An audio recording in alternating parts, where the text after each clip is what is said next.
Денеска правиме јагнешка капама.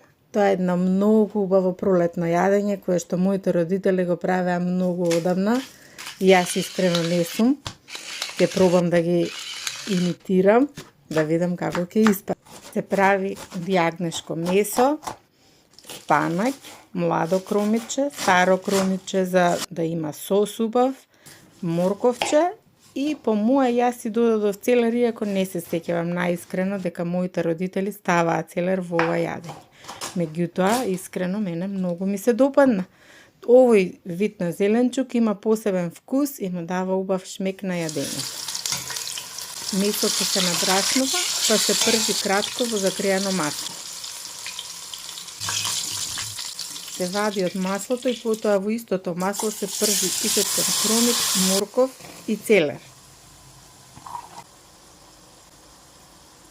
Се додава црвен пипер, бивер и сол. Се додава малку водичка и потоа се додава исечен млад кромит. Пржи кратко, се додава 1 литар вода, се поклопува со капак и се остава да се вари околу час и половина. Додава ситно исечкан спанаќ и се вари 10 минути заедно со макдонос.